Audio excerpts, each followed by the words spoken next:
Selamat siang semuanya. Pada kesempatan kali ini saya akan membahas tentang bahasa Indonesia sebagai bahasa ASEAN, mengukuhkan kerjasama dan identitas kebangsaan.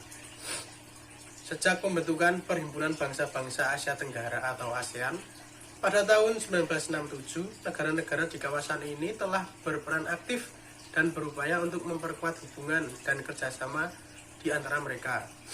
Salah satu langkah yang signifikan dalam mencapai tujuan ini adalah melalui pembentukan bahasa bersama. Sejalan dengan semangat keberagaman dan persatuan di ASEAN, rencana untuk menjadikan bahasa Indonesia sebagai bahasa resmi ASEAN dapat menjadi langkah besar untuk mengukuhkan kerjasama regional dan juga memperkuat identitas kebangsaan di tingkat internasional. Pertama-tama, bahasa Indonesia dipilih karena bahasa Indonesia memiliki karakteristik unik yang membuat bahasa Indonesia itu menjadi pilihan yang rasional untuk berfungsi sebagai bahasa ASEAN.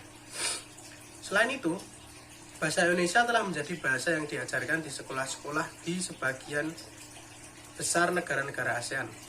Keterampilan berbahasa Indonesia yang telah diperoleh oleh warga ASEAN akan memudahkan proses adaptasi dan komunikasi di tingkat regional. Hal ini dapat mempercepat kolaborasi di berbagai bidang termasuk perdagangan, ilmu pengetahuan, dan budaya. Langkah-langkah untuk menjadikan bahasa Indonesia sebagai bahasa ASEAN juga akan memberikan dorongan positif terhadap pertumbuhan ekonomi di kawasan tersebut. Dengan memiliki bahasa bersama, negara-negara ASEAN dapat lebih efisien dalam berkomunikasi, menyusun perjanjian dagang, dan juga merancang kebijakan ekonomi bersama. Dengan demikian, bahasa dapat menjadi alat yang mendorong integrasi ekonomi di ASEAN, membuka peluang bagi pertumbuhan dan juga perkembangan ekonomi yang berkelanjutan. Namun, untuk mewujudkan rencana ini, tantangan-tantangan yang perlu diatasi, salah satu tantangan utama adalah upaya yang diperlukan untuk memastikan bahwa setiap anggota ASEAN memiliki akses yang setara terhadap pembelajaran bahasa Indonesia. Program-program pendidikan dan pelatihan yang efektif perlu diperkenalkan untuk memastikan bahwa warga ASEAN dapat menguasai bahasa Indonesia dengan baik.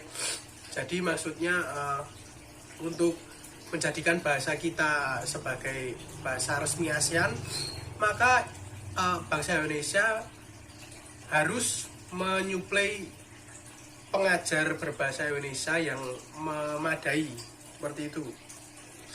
Selain itu, harus ada kerangka kerja yang jelas untuk memastikan bahwa bahasa Indonesia digunakan secara adil dan merata di semua forum dan institusi ASEAN.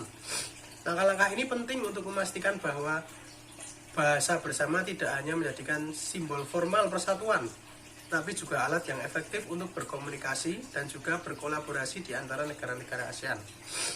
Sebagai kesimpulan, menjadikan bahasa Indonesia sebagai bahasa ASEAN adalah langkah yang berpotensi besar untuk memperkuat kerjasama regional dan meningkatkan identitas kebangsaan di tingkat internasional.